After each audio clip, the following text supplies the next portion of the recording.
Zyx'norp slithered into the locker room, his gelatinous body rippling with anticipation and dread. Another day, another soul-crushing session of galactic physical education. He oozed over to his locker, expertly manipulating the lock with one of his many tentacles. As he began extruding his gym uniform from his lower dermis, hey, when you're basically sentient goo, you learn to improvise. He heard an excited burble from his best friend. Gloop. Did you hear? Gloop gurgled, his eye stalks quivering with excitement. We've got a new student joining us today. Zyx'norp's central nucleus pulsed with mild interest. Oh yeah, what kind? A human, Gloop exclaimed, his entire body jiggling like an overexcited bowl of alien jello. Zyx'norp froze, his partially formed gym shorts hanging limply from his midsection. A what now? A human. You know, from Earth? That crazy Deathworld. If Zyx'norp had had a spine, it would have turned to ice. As it was, his entire body went from a healthy lime green to a sickly chartreuse. But that's impossible. Humans can't attend Galactic High. There. Deathworlders, came a new voice, dripping with disdain. Blob'kor, the class bully, oozed over, his massive gelatinous form towering over the other students. Disgusting creatures. I heard they have bones inside their bodies. A collective shudder ran through the locker room. The very idea was revolting. I heard they drink poison for fun, whispered Squish, a timid amoeba-like being. I heard they deliberately expose themselves to radiation to change the color of their outer layer, added Slime, his antennae twitching nervously. Zyx'norp felt his fear gland begin to secrete. This was bad. This was very, very bad. Humans were notorious throughout the galaxy for their insane physical capabilities. On their homeworld, they routinely did things that would be considered extreme sports on any other planet, like walking, or lifting objects. Or Zyx'norp shuddered, running. The locker room door suddenly swung open with a bang, causing every alien student to recoil in terror. And there, silhouetted in the doorway like some eldritch horror from the depths of space, stood a human. Hi there, the human said cheerfully, striding into the room with the casual gait of a predator. I'm Jake, nice to meet you all. Zyx'norp could only stare in horror. The human Jake was a nightmare made flesh. His body was a rigid column of muscle and bone, wrapped in a thin layer of skin that did little to hide the monstrous strength beneath. His face was fixed in a terrifying expression that exposed his bone-white teeth. And dear Glob, were those arms, actual limbs that moved independently of his body. Jake looked around the room, his smile faltering slightly as he took in the looks of abject terror on the faces or approximate face regions of his new classmates. Is everything okay? Blob'kor, never one to miss an opportunity to assert his dominance, oozed forward. Listen here, human, he burbled menacingly. We don't want any trouble. Just stay out of our way. And Jake's face lit up. Oh wow, you must be a Voraxian slime beast. I've read all about your species. Is it true you can change your body density at will? That's so cool. Blob'kor deflated slightly, caught off guard by the human's enthusiasm. Well, yes, but amazing, Jake exclaimed. You guys are like the ultimate adapters. Hey, maybe you could give me some tips. I'm still trying to figure out how everything works around here. Blob'kor's gelatinous form rippled with confusion. This wasn't how it was supposed to go. Where was the cowering?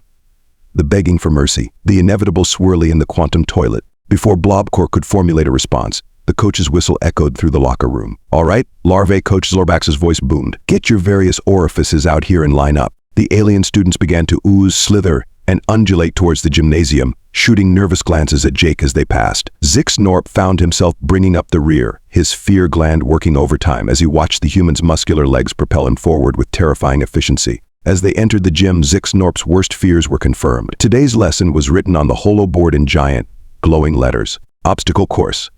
A collective groan rose from the assembled alien students. Obstacle courses were the worst. All that maneuvering, climbing, and worst of all, physical exertion. Zyx'norp felt his primordial fear of motion begin to set in. Coach Zlorbax, a mass of writhing tentacles vaguely arranged in a humanoid shape, gestured to the nightmarish array of equipment before them. All right, you evolutionary dead ends. Today we're going to see what you're made of. And I don't just mean literally, like last week when Gloop here accidentally divided into 16 separate entities. Gloop's various parts blushed in embarrassment. You'll start with the anti-grav hurdles, then it's onto the quantum foam pit, followed by the dreaded tractor beam tightrope. After that, you'll face the Schwarzschild radius swing, and finally the neutron star bench press. Any questions? A forest of tentacles, pseudopods, and various alien appendages shot into the air. No? Excellent, Coach Zlorbax said, ignoring them completely. Now, since we have a new student joining us today, I think it's only fair we let him demonstrate the course for us. Jake, you're up. Jake stepped forward, a look of determination on his face. The alien students watched in horrified fascination, many of them secretly hoping to see the human fail spectacularly. After all, how could a creature from a boring old death world possibly compete with species that had evolved in the harshest environments the galaxy had to offer? Jake approached the first obstacle, the anti-grav hurdles. These weren't your average hurdles. They were quantum-locked in a state of spatial uncertainty, flickering in and out of existence at random intervals. Most students spent the better part of an hour just trying to predict where the hurdles would materialize. Jake, however, didn't seem fazed. He took a deep breath, crouched down in a strange pose that made Zyx'norp's nucleus churn with revulsion, and then he moved.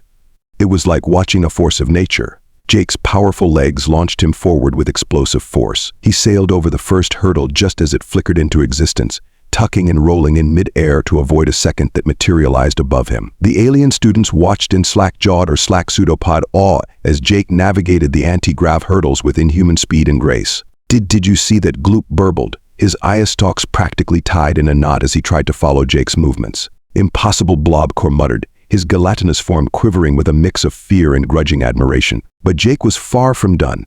He hit the quantum foam pit next, a swirling morass of subatomic particles that could rearrange your molecular structure if you weren't careful. Most students took the better part of a day to navigate it, cautiously testing each step to avoid being turned into a cloud of quarks. Jake apparently had other ideas. He backed up a few paces, broke into a run, and then he jumped. The alien students watched in horror as Jake's body arched through the air, soaring over the quantum foam pit in a single bound. He landed on the other side with a perfectly executed roll, popping back up to his feet with a grin. Is that allowed? Squish asked nervously. Coach Zlorbax's tentacles writhed with excitement. I'll allow it. Allow it. Jake was already tackling the tractor beam tightrope. This obstacle used focused gravitational fields to simulate walking on a razor's edge, with the added fun of random gravity fluctuations to keep things interesting. It was designed to test a student's balance and spatial awareness. Apparently, no one had told Jake this was supposed to be difficult. He stepped onto the tightrope with the confidence of someone taking a stroll through a park. As the gravity shifted wildly around him, Jake adjusted his body with micro-movements so subtle they were almost invisible. He practically danced across the tightrope, even taking a moment to wave at his dumbstruck classmates. He's enjoying the Zyx'norp realized with dawning horror. The Schwarzschild radius swing was up next. This fiendish device used a miniaturized black hole to create a swinging pendulum of doom. The goal was to time your passage perfectly to avoid being spaghettified by the intense gravitational forces. Jake studied the swinging black hole for a moment, his eyes narrowing in concentration. Then, just as the pendulum reached its apex, he sprinted forward. The alien students held their breath, or equivalent gas exchange processes, as Jake leaped towards certain doom. Time seemed to slow as Jake's body arched through the air. He twisted in mid-flight, contorting his body in ways that made Zyx'norp's non-existent stomach churn. For a heart-stopping moment, it looked like Jake had mistimed his jump. But then, with a final twist that seemed to defy the laws of physics, he slipped through the narrowest of gaps in the black hole's event horizon. Jake landed on the other side with a triumphant whoop, his hair slightly frizzled from the close encounter with extreme space-time curvature. Did you see that? Jake called out, his face flushed with exertion and excitement. The gravitational lensing effect was incredible. I felt like I was surfing on a wave of warped space-time. The alien students could only stare in mute disbelief. This human wasn't just surviving their most grueling obstacles, he was having the time of his life. But the final challenge still loomed, the neutron star bench press. This was no ordinary weightlifting exercise. It used a fragment of neutron star matter compressed to unimaginable densities. Most students could barely budge the bar, let alone complete a full rep. Jake approached the bench, eyeing the bar with a mix of caution and excitement. Now this looks like a challenge, he said, cracking his knuckles in a display that made several alien students flinch.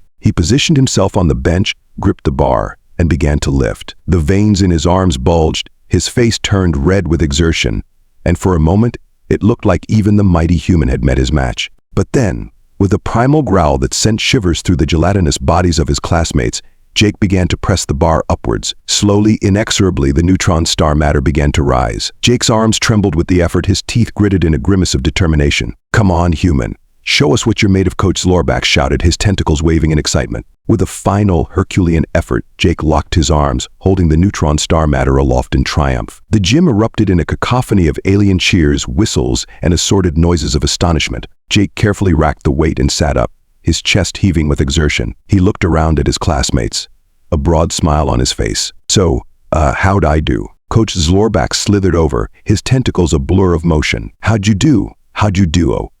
In all my cycles of teaching, I've never seen anything like that. You, my lad, are a natural-born athlete." Jake blushed, rubbing the back of his neck sheepishly. "Aw, thanks, coach, but really, this was nothing compared to some of the obstacle courses we had back on Earth. You should see our elementary school playground sometime." A horrified silence fell over the gym. "You mean," Gloop burbled hesitantly, "you do this sort of thing for fun?" Jake nodded enthusiastically. "Oh yeah, obstacle course racing is huge on Earth. We've got things like Tough Mudder, Spartan Race, Ninja Warrior. Oh man, you guys would love it. It's all about pushing your limits and seeing what your body can do." The alien students exchanged terrified glances. The idea of voluntarily subjecting oneself to such physical torment was beyond comprehension. But why, Zyx'norp found himself asking, his fear momentarily overcome by morbid curiosity. Jake thought for a moment. "I guess, because it feels good. There's something amazing about pushing yourself to the limit, about overcoming challenges you thought were impossible. Plus, the endorphin rush is pretty awesome." "Endorphin rush?" Blob'kor asked, his gelatinous form rippling with confusion. "Yeah, you know, the runner's high. That feeling of euphoria you get after intense physical exertion." The blank stares he received made it clear that no, they did not know. Jake's eyes lit up with an idea. "Hey, I know. Why don't I show you guys some basic exercises? Nothing crazy, just some simple stuff to get your blood pumping. Or, whatever it is you guys have instead of blood." The alien students recoiled in horror, but before they could voice their objections, Coach Lorbax's tentacles were already herding them into position. "Brilliant idea," Jake the coach exclaimed. "It's about time these protoplasmic pustules learned what real physical education is all about." And so began the most terrifying hour of Zyx'norp's young life. Jake, with the enthusiasm of a cartoon character on amphetamines, led the class through a series of exercises that seemed designed specifically to violate the laws of biology, physics, and common decency. They started with something Jake called jumping jacks. The alien students watched in fascinated horror as Jake demonstrated, his arms and legs moving independently in a display that looked more like a malfunctioning starship engine than a coherent motion. "All right, everyone, let's start with 20 reps, Jake said cheerfully. Zyx'norp looked down at his gelatinous body, then back at Jake. He had neither arms nor legs, and the concept of jumping was about as alien to him as the idea of photosynthesis was to a black hole. Nevertheless, he gave it his best shot. Zyx'norp began to undulate his body frantically, sending ripples through his gelatinous form in what he hoped was a passable imitation of Jake's movements. Around him, his classmates were engaged in similar, desperate attempts at exercise. Gloop had divided himself into 4 smaller gloops, each one bouncing up and down in a valiant effort to mimic jumping jacks. Blob'kor was rapidly shifting his mass from one pseudopod to another, looking less like he was exercising and more like he was having some sort of gelatinous seizure. Squish had simply given up and formed himself into a perfect sphere, rolling back and forth across the gym floor. Jake, to his credit, remained endlessly patient and encouraging. "Great effort, everyone. Remember, it's not about perfection, it's about progress." Next came something Jake called push-ups. This exercise seemed to involve lowering one's body to the ground and then pushing it back up using only the upper limbs. For creatures that had evolved in low-gravity environments and had never developed anything resembling arms, this was a particularly cruel form of torture. Zyx'norp watched in a mix of awe and revulsion as Jake demonstrated, his muscular arms flexing as he pushed his rigid body up and down with ease. When it came time for the class to attempt the exercise, chaos ensued. Zyx'norp flattened himself against the gym floor, then tried to raise his gelatinous body using, well, he wasn't quite sure what. He managed to create a small bulge in his midsection, lifting a fraction of his mass about a millimeter off the ground before collapsing back into a quivering puddle. Around him, his classmates were faring no better. Gloop had somehow tied himself into a knot trying to mimic Jake's movements. Blob'kor was repeatedly extending and retracting a pseudopod, looking less like he was doing push-ups and more like he was attempting to high-five the floor. Squish had given up entirely and was now pretending to be a particularly unconvincing floor mat. Jake, however, remained relentlessly upbeat. "That's it, guys, feel the burn. Well, or whatever the equivalent sensation is for your species. Cellular discomfort, mitochondrial mild distress." As the torture, exercise session continued, Zyx'norp found himself grudgingly impressed by Jake's patience and enthusiasm. Despite the fact that none of the alien students could come close to replicating his movements, Jake never lost his encouraging demeanor. "All right, let's move on to something a little different," Jake announced after what felt like several eternities of push-up attempts. "How about we try some yoga?" A collective groan rose from the class, although whether it was from relief or dread was hard to tell. Jake began to demonstrate a series of poses that seemed to defy the basic principles of anatomy. He twisted his body into shapes that made Zyx'norp's nucleus hurt just looking at them. "This is called the downward-facing dog," Jake explained, his body bent double with his hands and feet on the floor, forming an inverted V-shape. Zyx'norp stared in bewilderment. The pose seemed to require a rigid internal structure, definable limbs, and a complete disregard for personal dignity, none of which he possessed. Nevertheless, he gave it his best shot. Zyx'norp oozed himself into a vaguely triangular shape, using his pseudopods to create lumpy protrusions that might charitably be called limbs if one were feeling particularly generous. Around him, his classmates were engaged in similarly futile attempts. Gloop had managed to form himself into a wobbly pyramid shape, though his eye stalks kept sliding down to pool on the floor. Blob'kor had flattened himself into a gelatinous pancake, occasionally bubbling in what might have been an attempt at controlled breathing. Squish, in a stroke of inspiration, had shaped himself into a perfect canine silhouette, though he was facing decidedly upward rather than downward. Jake, ever the optimist, praised their efforts. "Great job, everyone. Remember, yoga is all about connecting with your body and finding your center." Zyx'norp wasn't sure he had a center, unless you counted his nucleus, and he was pretty sure that wasn't what Jake meant. As the class progressed through increasingly improbable poses, the warrior, the tree, the crow,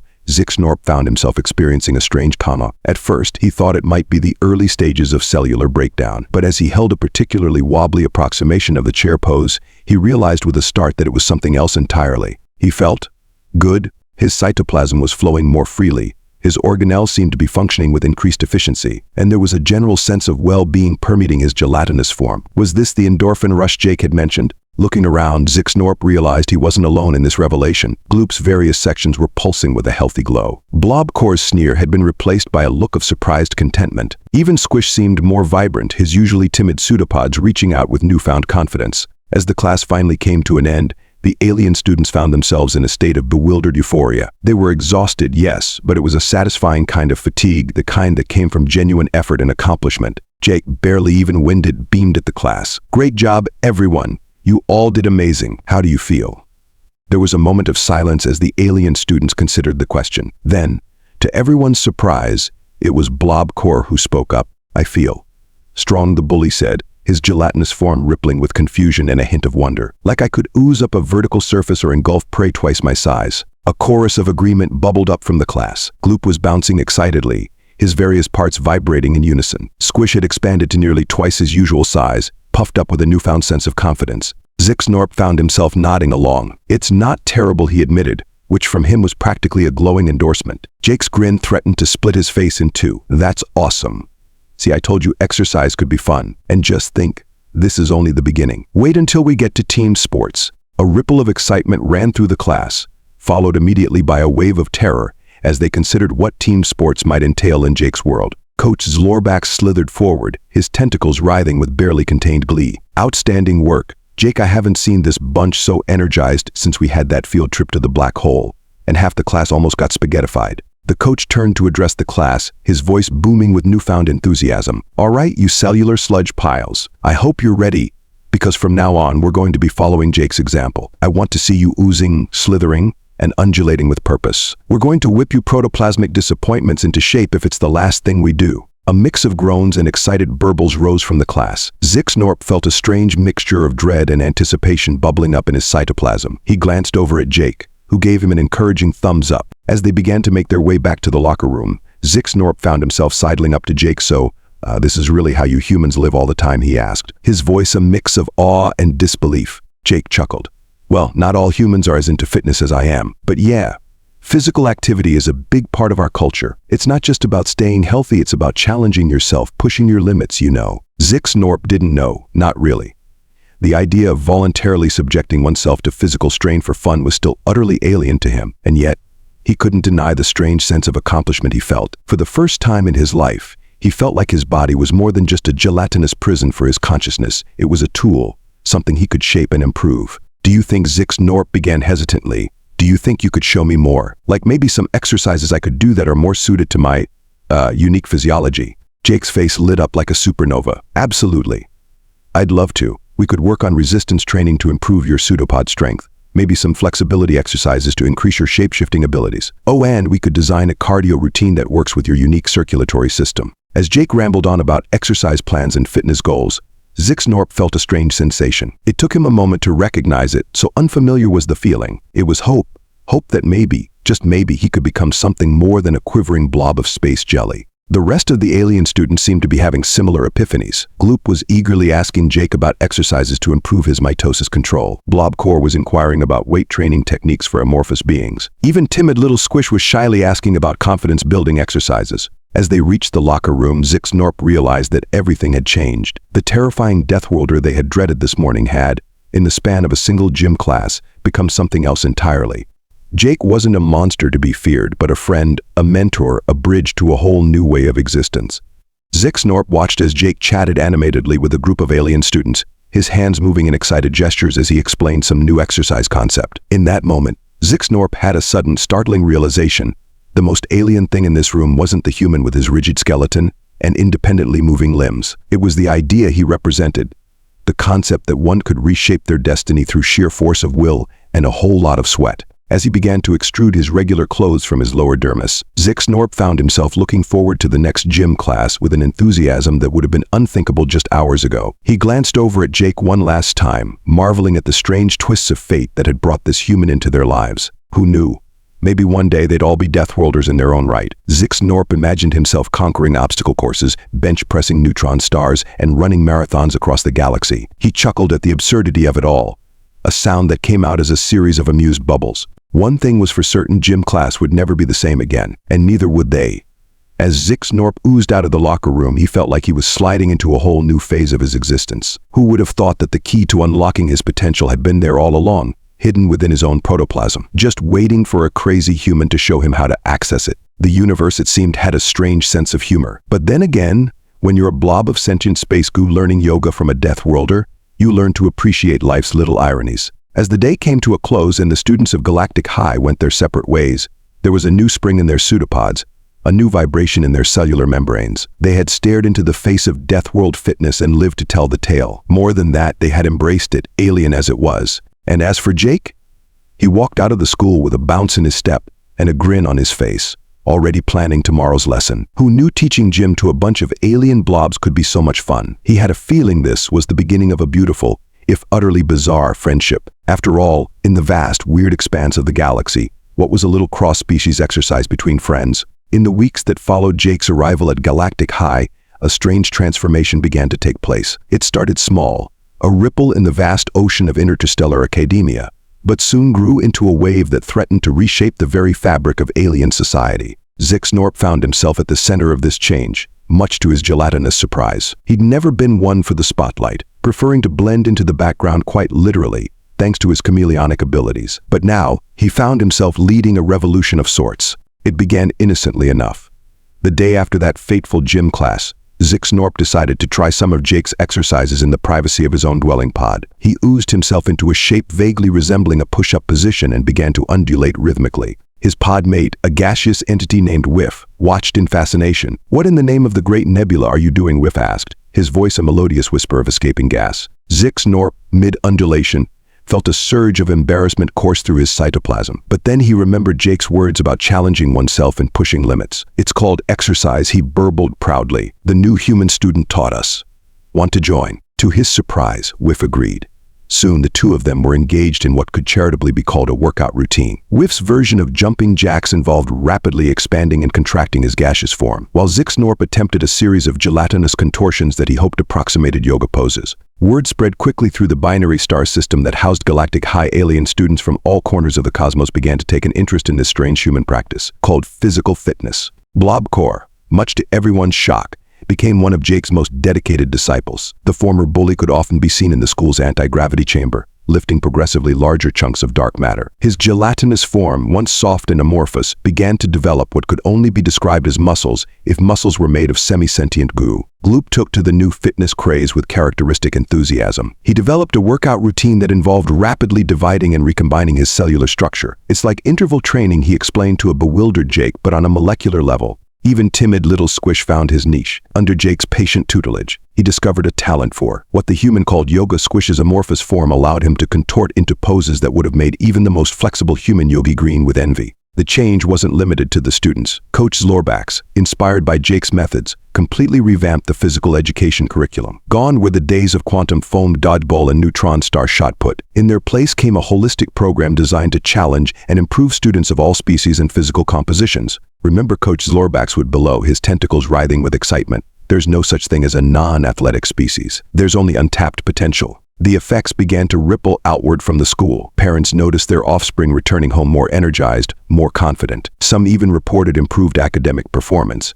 as if the physical exertion had somehow sharpened their mental faculties. Zyx'norp's own progenitor units were initially skeptical. "You voluntarily subject yourself to physical strain?" his maternal unit asked, her gelatinous form quivering with concern. "Are you sure this human isn't some sort of interstellar sadist?" But as they saw the positive changes in their offspring, their worries melted away like ice cream on a hot Deathworld sun. Soon Zyx'norp found himself leading family workout sessions, his progenitors enthusiastically joining in despite their initial reservations. The fitness craze spread beyond Galactic High, infecting neighboring star systems like a particularly vigorous strain of benevolent space flu. Fitness centers began to pop up on space stations and planetary outposts. HoloNet channels dedicated to xenomorphic aerobics became all the rage. Jake, for his part, watched this all unfold with a mix of pride and amusement. He'd come to Galactic High hoping to learn about alien cultures, maybe make a few friends. He never expected to spark an interstellar fitness revolution. "You know," he said to Zyx'norp one day as they watched a group of Jovian gas giants attempt a remarkably graceful ballet routine, "back on Earth, we have this saying, be the change you want to see in the world. I guess sometimes that change can be as simple as doing a few push-ups." Zyx'norp burbled in agreement, his gelatinous form rippling with newfound muscle definition. "I never thought I'd say this," he admitted, "but I'm glad you Deathworlders decided to join galactic society. You humans may be terrifying, but you're also kind of amazing." Jake grinned, reaching out to give Zyx'norp what would have been a friendly punch on the arm if Zyx'norp had had arms. Instead, his fist sank into Zyx'norp's gelatinous form with a soft plop. They both burst out laughing, as the sound of their mirth echoed through the halls of Galactic High, mingling with the grunts, squeaks, and burbles of aliens engaged in various forms of physical exertion. One thing became clear: the galaxy would never be the same again, and maybe, just maybe, that was a good thing. After all, in the grand cosmic gym that was the universe, everyone deserves a chance to flex their tentacles, soupy pseudopods, or whatever appendages they happen to possess. Sometimes it just takes a crazy human from a death world to show them how.